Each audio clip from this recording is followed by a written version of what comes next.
I am very excited actually to invite a really, really wonderful friend of ITB to the stage. And I'm looking for I know exactly who he is because I've worked with him before. It's Thomas Bömkes, and he is ready. He is ready over there on the line. And he's going to lead I'm still looking for this. He's going to lead a wonderful panel, which is going to be looking at how we are fostering inclusive leadership, when it comes to addressing gender equality in and around the LGBTQ plus. And we are going to talk about also the messaging that we are sending out in order to actually grasp and understand how we best reach the LGBTQ plus, it's just like rolling over the tongue, LGBTQ plus communities. And there is no better than Thomas Bömkes. He is a great friend of ITB Berlin. He's been here moderating many times, and he's brought together a beautiful panel, which he will introduce himself. So Thomas, without any further ado, I'd like you to the stage first, and then you can set the scene for what comes now. Thank you for being with us. Let's give him a hand. Thank you so much, Charlotte. Thank you so much. Yes. Hello, everybody. Good morning. Good morning, Rika. Yeah. Very nice to have you all here. See so many familiar faces and many new faces as well. So we are talking about hotel certification programs for the LGBT community. I think this is the first time here at ITB that we talk really about those certification programs. We didn't do that really before. And it's a really interesting and important topic, I think. And I'm very happy that we have some great panelists with us who are really into these certification programs and can give us some very good insights on this. And I think when I started my career in the 90s, we already had a first certification program. It was tech approved from community what was the name? CMI. Community marketing. It was a company in San Francisco, and they did tag-approved hotels all over the US. So there was a very first approach, and it was in those days, in the 90s, it was very successful already. But now we are 30 years later, and the LGBT tourism market is much more improved now, and we need, I think, much better solutions, and we have some companies for this doing this. But we need to know what kind of different certifications are there in the market? What can hotels do? What are the requirements for hotels doing this? Can all the hotels really fulfill all the requirements? Because when we think about big hotel chains like Marriott, Accor, for example, they are global companies all over the world. And when you implement requirements for a company like this, you have to do it globally, also in countries where it's probably a problem. So and it's interesting from those companies also to learn how they do it. And this brings us to the last question: how can we include this in global inclusive strategies for hotels? So it's really interesting. I'd like to introduce my panelists here for today to come on stage. So I'd like to welcome Courtney Maywald first. She is with Booking.com. Then we have Edgar Wegelar from Queer Destinations. We have Dominic Fockerad. He is the Director of Commercial for Hotel Berlin here from this city. We have Aalap Shah. He is from Queervadis International. And we have Shio Ikoichi. She is the General Manager from the Ace Hotel in Kyoto, Japan. So, and I left Thomas a seat. You sit down. Sure. Sorry. I left you a seat, but... No, that's fine. That's fine. I will say, I see you better this way. I like it. Okay. No, I think we start that everybody introduce themselves. I think, Shio, we start with you. That we introduce everybody, that everyone knows who we are here. Good afternoon. This is Shiho Ikeuchi. I'm from Kyoto, Japan. I'm a general manager of the Ace Hotel Kyoto. We are one of the most LGBTQ plus friendly hotels in Japan. Thank you. Thank you. Which he knows. Yes, I was just there with you last October during the IGLTA convention in Osaka, yes. Yeah, I'm Dominic. I'm from Hotel Berlin, a member of Reticent Individuals and belonging to Pandox, a Swedish hotel retail company. I'm working since more than 9 years in Berlin and since more than 22 years in the hotel industry. My hotel is located right next to the queer community location, let's say, center of Berlin. And we're doing a lot there. And I'm also in charge of revenue, marketing, social media, and also all the collaborations we're doing within the community, but also in Berlin. Yeah, thank you. Good morning, everyone. My name is Edgar Wegelar. I'm the CEO and the partner of Queer Destinations, a global distinction that was born 5 years ago, and that is doing a national strategy for countries such as Spain, Greece, and Mexico. Hi everybody, my name's Courtney Maywald. I lead brand strategy for Booking.com, but as part of my role, I also look after what we call values marketing. So that's all things DEI and also sustainability. And that gives me the great honor to also lead our Travel Proud program, which I'm sure you're about to hear more about today. Hi everyone, my name's Aalap, Shah. Really honored to be here. Thank you so much to Tomas and ITB. I play two hats here. One is I'm a consultant with Queervadis, and we do certification and supporting of businesses to become more socially sustainable.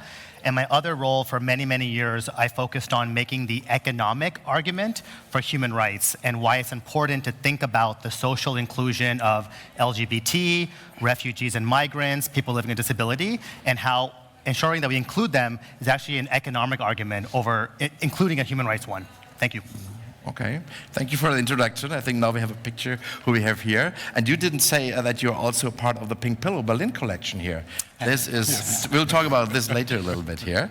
So I think I want to start with you, Courtney, because you have this Travel Proud program. I think many people know already, but I think you should explain a little bit how your program works and what are the benefits for the hotels and for the tourists. I mean, I hope everybody knows about it. That would be a big win straight off the bat. I won't make you raise your hands, because right now in my head you'd all raise your hands, so it's better we all live in that blissful ignorance. So Travel Proud is Booking.com's Pride 365 program, I think is the way to think about it.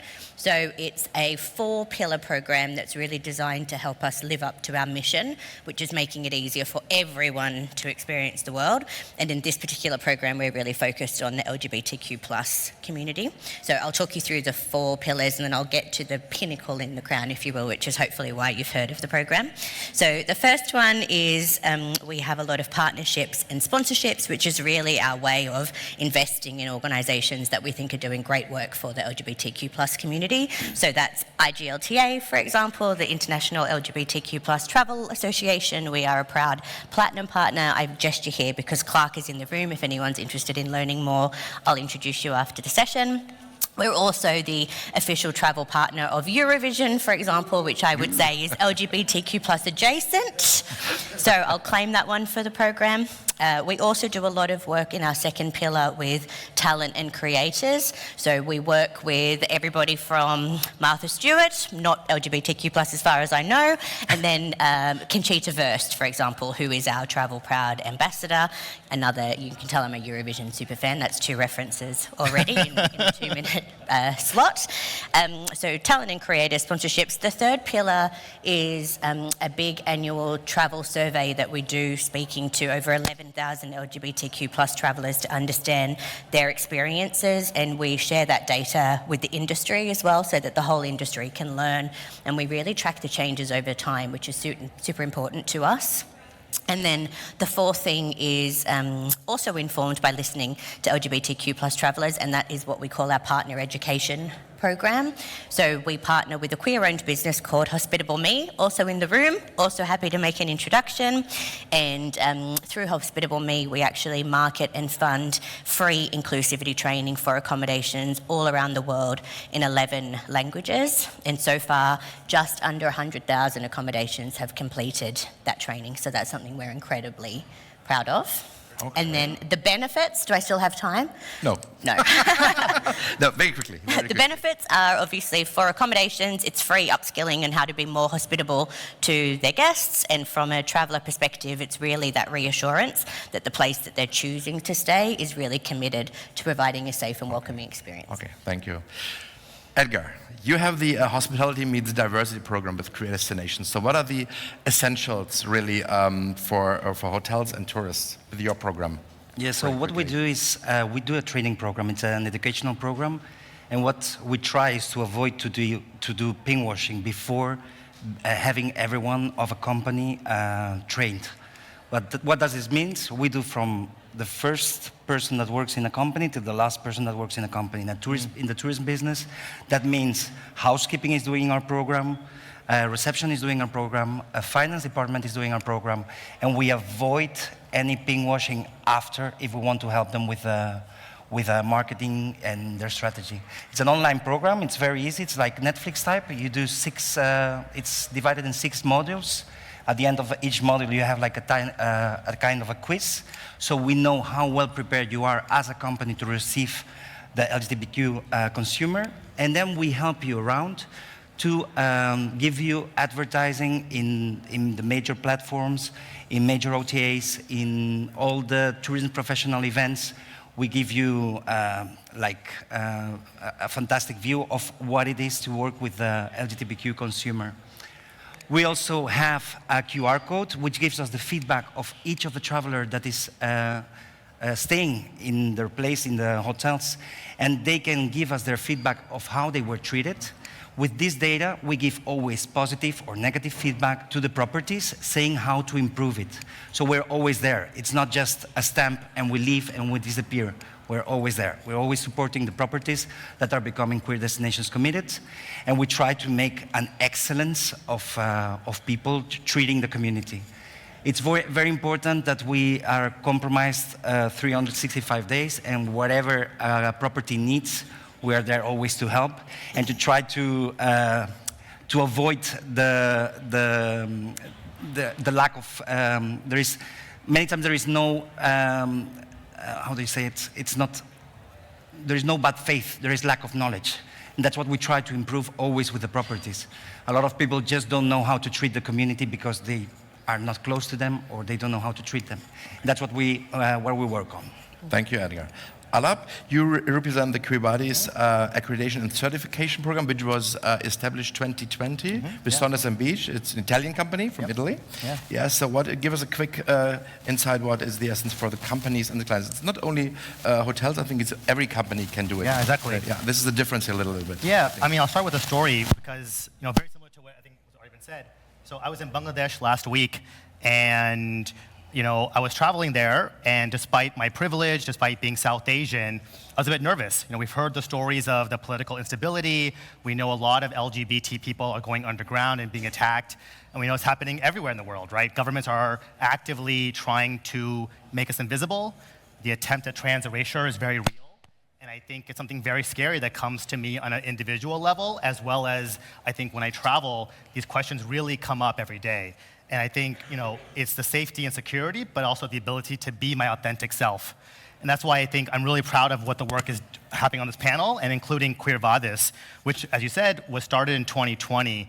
And there's a couple of things that I think are very important to kind of call out. One is, we are often looking at meeting you where you are, which is very important, right? If you're a big company or a small company, it's important for us to understand your fears and your investments and how you want to think about being more inclusive to any traveler. My sister-in-law will not travel somewhere because she has a queer brother-in-law. And so it's often important to think about those different intersections, the training, the policies, thinking about it in that way, the marketing and the branding and the compliance. So we kind of similarly go and work on every step of that supply chain, but mostly it's about you all. How do you feel when your customers come in? Do you have fear around what it means to talk to a trans person? What happens when you make a mistake? And we're here, like you all, to think about that and come and partner with you in these unique ways. We also do a third-party certification audit, so we know that there's going to be not only us telling you this is the way to do it, but also a third party that comes in and says, here are ways to make sure you continue that sustainable process, which is really important. And again, we're all busy. I often go to Travel Proud because that gives me that quick sense of, okay, this is where I know I can feel safe and I can really be my authentic self. And last thing was just a few months ago, Queervadis became the first and so far only LGBT certification accredited by Panelist. So we're really excited about that partnership to really expand our value proposition and our differentiation. Okay. Thank you. Thank you. Dominic, we just talked about your hotel is a member of the Pink Pillow Berlin collection. This is over 10 years now that you do this in Berlin, and this is different from other cities. I think it's only in Berlin where you do this. Maybe you can give a little overview why you decided to be part of this collection and how it helps you to be in the LGBT community. Yeah, so Pink Pillow is celebrating almost 12 years. This initiative was founded almost 12 years ago It's part of Berlin, Visit Berlin, the tourism office, doing a lot of marketing for Berlin. And we have different pillars, also for MICE business and like niche segments. And the idea was that, okay, how can we attract this type of guests on the one side? And the other side is how can we make it safe for them? And you picked many topics like, okay, safe space, how to treat the guests, what is different. And also, I mean, Berlin is well known since many years, since decades, as a city for queer people and so on. But how can we make this better visible and also easier for the guests coming to Berlin? And this is a great thing. We have, like, at the moment, 45 hotels. And the idea is that the hotels need to sign every year a charter where they're saying, hey, either I have trainings implemented in my hotel, we're also doing things within the hotel, training the staff, also how to treat the guests, how to go with the guests.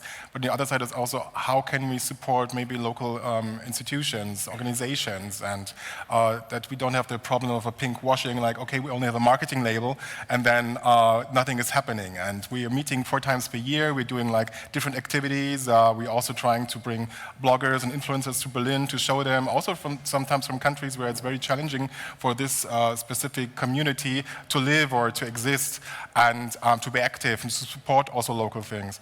And yeah, I moved to Berlin 9 years ago, and I was really surprised that we have like this institution which is very unique globally. If you look around, you don't have hotels working together and, you know, really to producing a movie, to listen what the people need, and also having like a separate booking page and doing like local activities and to connect with the people.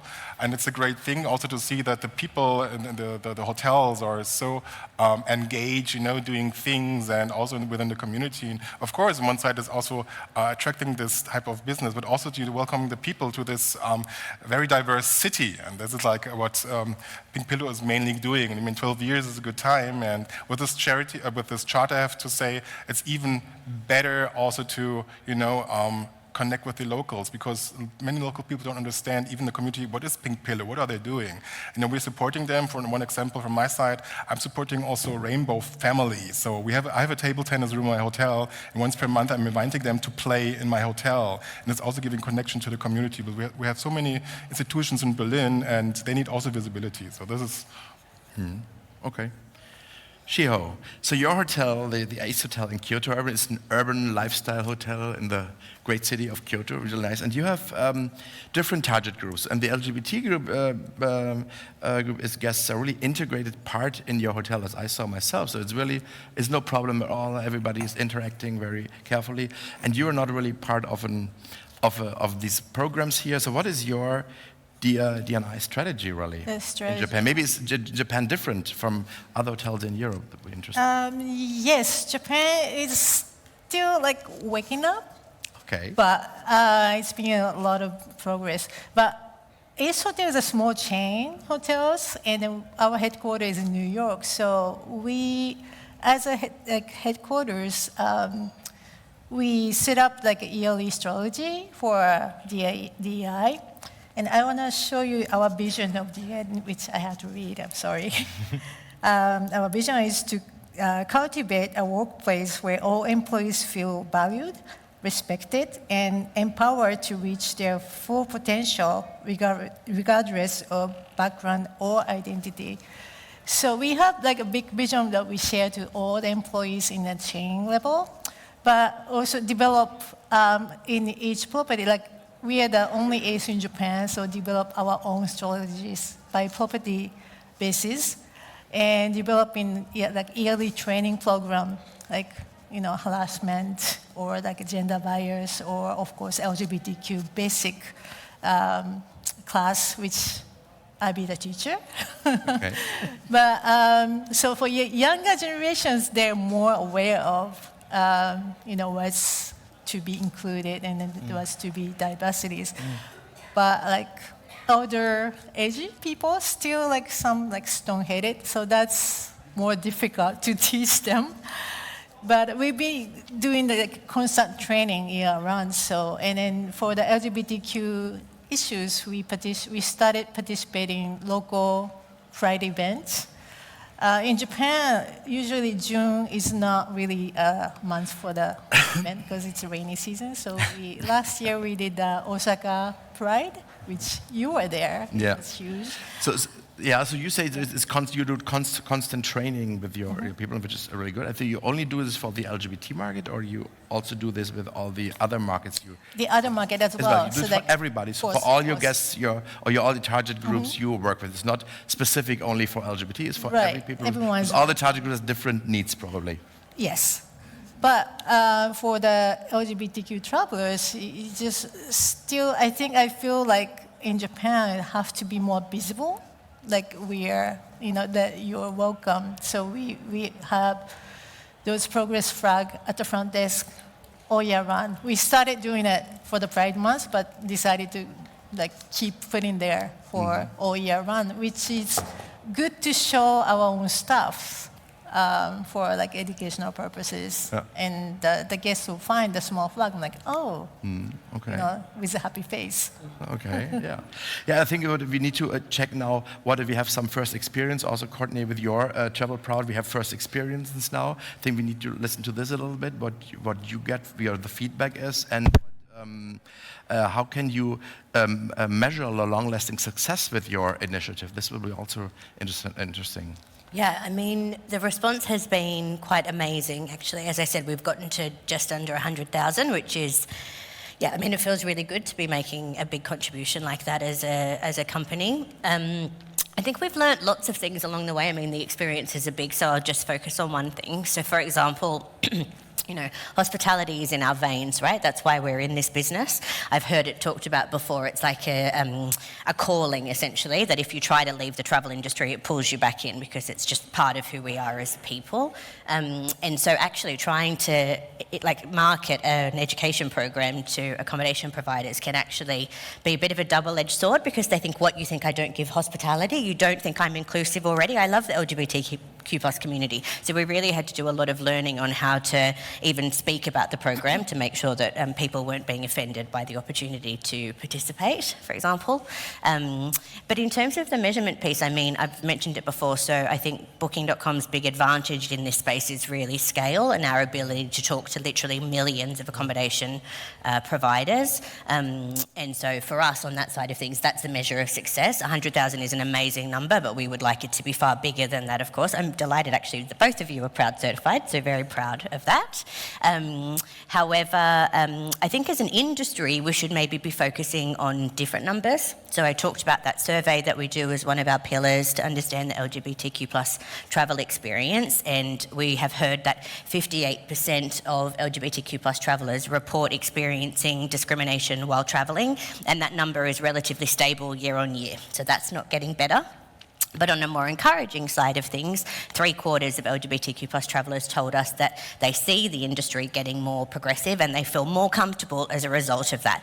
And so when I think about measuring success, we're doing our part, but I think as an industry, that's the measures that we should be looking at more broadly and collectively, actually. Mm-hmm. Yeah. And Edgar, what is you said? You told us that your program is very easy to do online.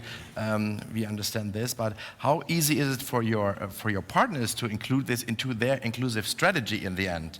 How can they work with this in overall? So you have experiences with this as well? It's very easy. It's very easy. Yeah. Normally, the partners that we have, you have to think we trained already 200,000 people worldwide from the hospitality industry. Wow. All hospitality professionals. We have it in 8 languages available, and most of the properties, let's say the big properties of 3,500 workers, are able to do the training in less than 3 days. So we make it easy, that it's affordable for everyone, that everyone believes in it, that everyone can do it. And what we also offer is, after that, a partnership with IGLTA, that they know also what the International Gay and Lesbian Travel Association is doing. We partner with, we help them doing marketing in our social networks. Through social networks, we are available to reach to 35 million users that are LGBTQ on the social network, so we can do marketing campaigns focused only to the segments you want, the countries you want, and the origin you want. And we work for the hotels also to do themselves their marketing campaigns and have a bit of knowledge of how to include the segment in their day-to-day operation and their marketing strategy. So we try to make it as easy as possible in a very short period of time, that they understand the basics. If they want to get into detail, they can just ask us for more help, and then we can do big marketing campaigns for the 35 million users that we sell to, and that they know that when it's Queer Destinations Committed, when the property is Queer Destinations Committed, it has a third-party audit, it has a mystery guest program, and that we trained already 200,000 people and growing. Okay. So Aalap, the Queervadis strategy is probably also very easy to do, absolutely the same thing. But what are the difference to these ones, and what is your experience with after when they did all these certifications? Is it easy for your partners to work with in the end? Said, oh no, it's difficult and we don't do it in the end. So what are your experiences you have there? That's a great question. I think similar to y'all, we often hear 2 or 3 common concerns from our partners and our clients, right? The first is a resource question. We don't have enough resources. We're a small shop, we're a small hotel. Even if we're quite large, there's a lot of multiple competing priorities every day. How do we make this our priority, right? Number one. I think the fear we talked about before, this fear of doing the wrong thing, the fear of saying the wrong thing, and then the pink and greenwashing is also very real. We hear that often in many ways, and there's a lot of certifications. So I think for us, look, you all should choose what's best for y'all. And I think we're an umbrella. We're all here working on the same mission, and I think that's really important, first and foremost. I think what my take is with Queervadis is, I think historically, LGBT travel has been focused on a demand side, and often on the demand of one type of LGBT traveler coming to our destinations, coming to our countries, which is very important. What we try to do is go, there are other parts of that umbrella that are also really important to think about. How can we target the other parts of the LGBTIQ community? How can we think about people living with disability? How can we think about other intersectional travelers and making them feel welcome? That's the first thing that we do really, really strongly. And it's really important for us to do that based on data. So we partner with lots of groups to really get data to work for y'all, to understand the micro level targeting, to understand how to think about branding, how to think about the way you approach your marketing and communication, and the way you think about what kind of communication is going to be effective and make people feel welcome when they come to your hotel, when they're a part of your tour, when they come to your city.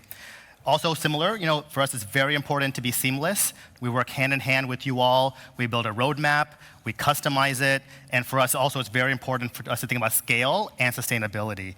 And I think, for me, the last thing I'll say is, what we've seen time and time again, whether it's working with Best Western or working with the Italian Tourism Board, everything in between, is, like I said in the last question, I think we're at an interesting moment right now globally, and my sense is, individuals who think about this investment are going to start seeing a differentiation. I'm going to start choosing places that are committed to these types of values. And I think for a while it wasn't as clear, but now it's very clear to me, and I think to a lot of my friends, that they're putting their money where they feel safe and they know that there's an investment in it. I think that for all of us, there's a responsibility to think about that in terms of an economic value proposition and an economic differentiation. I really believe that we're going to start seeing the differences of places that really put that emphasis on our community versus those that are just not willing to put the fight, because we really are in a very precarious moment. So I'm really happy at what Queervadis is doing to really further that cause. So thank you. Yeah. Okay. Thank you. So Dominic, you talked about earlier a little bit about these LGBT marketing strategy, what you do with your hotel, and what this affects other people in the other target groups in your hotel as well, because you're a really big hotel, I think 700 rooms or something like this.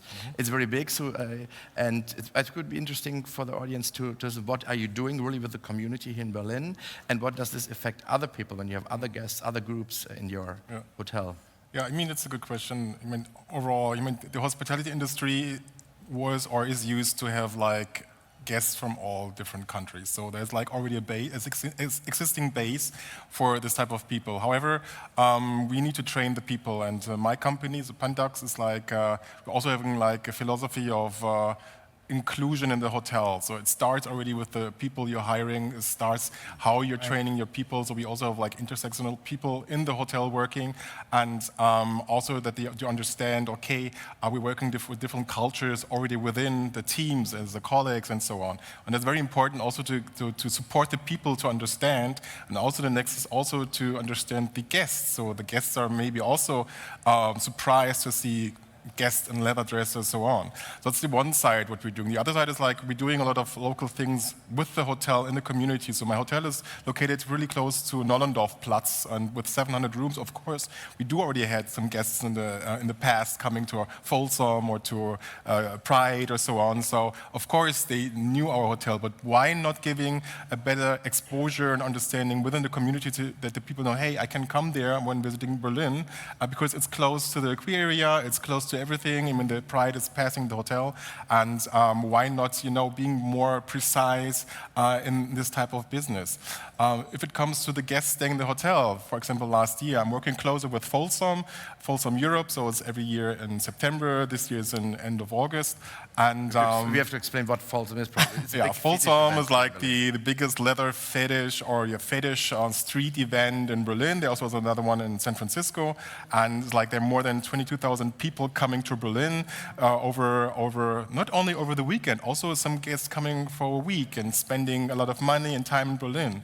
And we decided to do like a blue hour where the majority male men meet before, and I had another group, a corporate group, staying in the hotel, and it was really like the classic thing, Murphy's Law. The people were from countryside and coming back from an event, and we had all this leather-dressed people standing in the bar, drinking and chatting and so on. And the ladies, they were really, wow, this is like, okay, I'm coming to Berlin, and now I have really this what I'm expected to see in Berlin.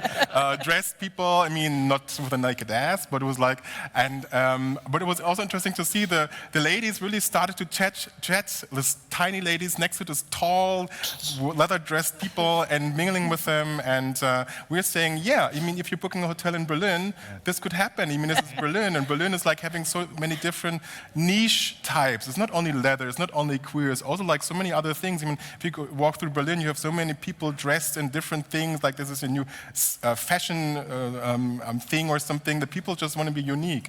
And it's when the guests coming and expecting this, yes. And the other side, we also have sometimes, communicate with the groups and say, hey, not everyone is happy to see a naked ass while having breakfast. So, I was talking with the organizer and saying, hey, maybe we can do some nice, funny pictures for the guests that they do understand, hey, you're more than welcome, but please don't forget, there are also other guests in the hotel, and if you want to have your fetish and so on presented, please not in the hotel, you're more than welcome, but please keep it a bit more private because we also have other guests in the hotel. And the community was really more open and also with a little smile, understanding what we wanted. I think it's all about respect from all groups. And when all you sides. respect each other, then it's no problem at all. That's the idea. At the end of the day. Yeah, I think so too. What month was the event? This year it's in the end of August. The last week. Sounds like my kind of. She was going to get there. Yeah, you know what? It's nice. I mean, it's really Already ready. It's really interesting, and in the end, they're spending a lot of money, and it's also, to see there's so many people from overseas coming for 1 week and to Berlin, and you can see other people working in the streets. And I mean, I went to the reception wearing a suit, so it's not my fetish, but in the end, it was my suit fetish because everyone else was wearing leather, and I was like the only one dressed in a suit. Oh. Yeah. Yeah. I'll be there next summer. So Shio, you are you're a hotel. You are not. I think you are not with the certification. You're not a member really. I think. Do you have the feel that you need this as a hotel, or to get a certification program, or you think you are happy with your own trainings, because that you are training the people because you're very educated in the LGBT market. So what you would say typically for your hotel? No, I think that joining the certificate or the program is really helpful, and it just as an add-on. And it's like, even though we do our own training, sometimes you're not sure. Okay, are we doing this right? And then, but having the certificate, many of those programs has, you check. There's a question, you check, okay, we do this, we do that. So that's one the good way to confirming, okay, we're doing good, we're doing the right way. So one of my colleagues, several months ago shared the program from Booking.com. You have fantastic program in education in the session that's available in Japanese as well. So, it's like part of like learning process for us all. And like 10 years ago, there was almost no such a program available. But now, more and more, like in different countries, regions have great programs start, becoming available, which is fantastic. And also, IGOTA started accreditation program last year, 2 years ago, and like I said, it's it's self-marketed. There's 8 criteria, the segment like assessment you can check to see if your staff, your company is doing doing good or not. So that's really great tool to have it as an add-on. But you use it for the hotel, or you don't? You use We it, but haven't. I'm going to. You are going to. And you choose one of those different, okay, that's good. Or probably more. Do you think it's interesting to have more of them? Or because Travel Proud is more for Booking.com, you can do another one. I think it's, because it's also something for outside. You need the training inside, I understand this. Yeah. But also on the other hand, you have to do it for the marketing for outside. This is also important. And these are different marketing strategies to reach different groups and people, I think. So the problem for like Asian countries, or non-English speaking countries, it's usually available in major language, which is normally in English. So if it became like multi-language available, I think it would be more spread out to different countries. Yeah, absolutely. So if you have also questions from the floor, I think we would be also available to, if you're interested, to have some questions. Yeah. Gentlemen? We have some in the back there. Yeah. Thank you. Was it you? Do you have a question? I have no more if you stand up, and then we will sort of speak through here, because I haven't got a microphone with me, yeah, but they will hear you. There we go. Okay. A hug. Thank you. I'm Dolores. I host a podcast called Truth Behind Travel. Oh, yes. A question for these programs, like as a person that has really studied the Queer Destination Certification Program, is how do you go about the cultural nuances of the countries you're training into? Because the travelers might be an international audience. Indeed. But when you're training people that are from specific cultures that approach this for the first time, how does the cultural element integrates into the program? But that's obviously something that needs to be taken great care Great of. And we had question. this Yes, in earlier panels as well. Right. Maybe one of you guys would. Yeah, please. Who wants? Sure, we can maybe both.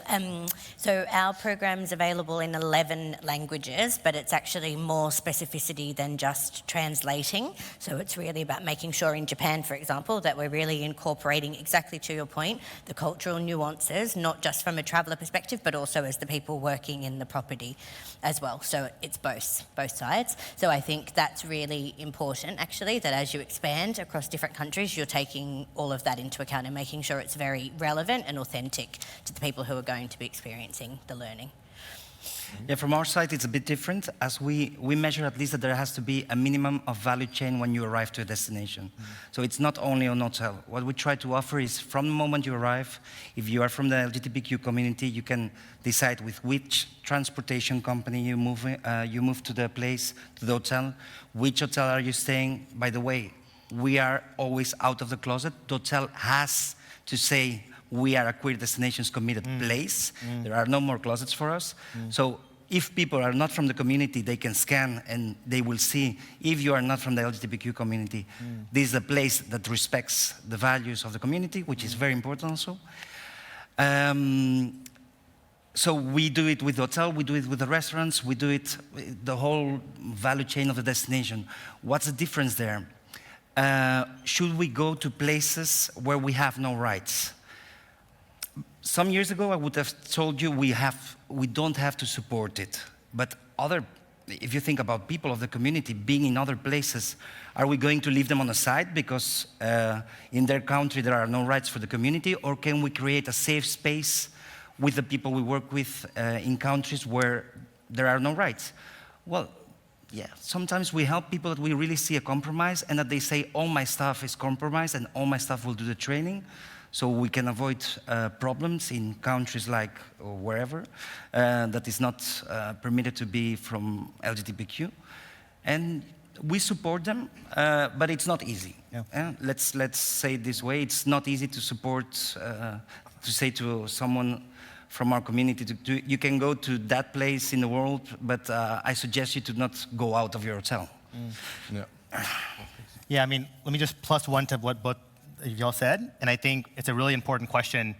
I think first the data, which I think is an important one, using data and really making sure you use that and harness it in your way. And I think the other two things that was kind of alluded to, but very much focused on what we do at Queervadis is hiring. So even the earlier panel, talking about when you hire women, when you hire diverse individuals into your staff, it's such an important part because they get to have that voice and they get to share their own lived experiences and they get to implement that into the policies, into the operations. So I think diverse hiring, although right now, again, it's not a very fun word, you know, DE&I and intersectionality is getting attacked right now, but that's what it really is, getting diverse hiring so you have an understanding of those cultural nuances and those perspectives is really important, number one. And two is partnerships. One of our biggest pillars is just really thinking about partnerships. That is both on the local level. Part of my passion is working with local NGOs, local LGBT groups. They're the ones who are going to really give you that voice and be able to represent what the community needs. And partnerships with the tourism boards, the ministries, the city councils as well.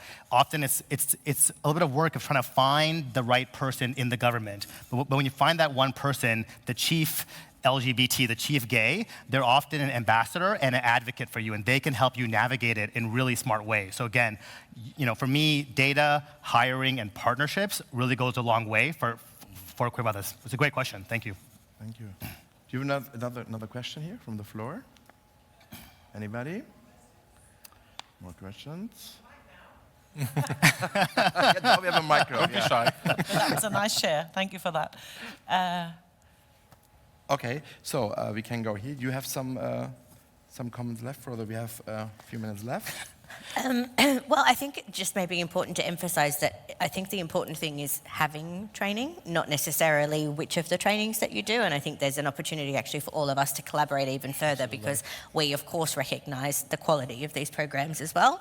So I think that's the important thing that we're making LGBTQ plus travelers feel welcome. Yeah, I think this is the big learning from here today, that they really need to do something in the hotels. I think all hotels need to do something to train their staff, their partners, for any target groups they're working with. But the LGBT community is a very important part for many hotels in the world, and they need to teach everybody and go also out of the closet, as you said, to all of the partners when they work in the market. If they don't want to, they don't need to work in the LGBT market, but if they do it, we need training and we need to be out of the closet and tell everybody. This is really important, and we are so glad today that we have so many different programs. Also IGLTA is a partner for this, so we have maybe there are some more we don't have here today, or we get more in the future. So, but we see that we get almost certification programs, that there is really a need for hotels. It was really interesting with Booking.com that we have so many hotels worldwide who are really interested in this. Yeah,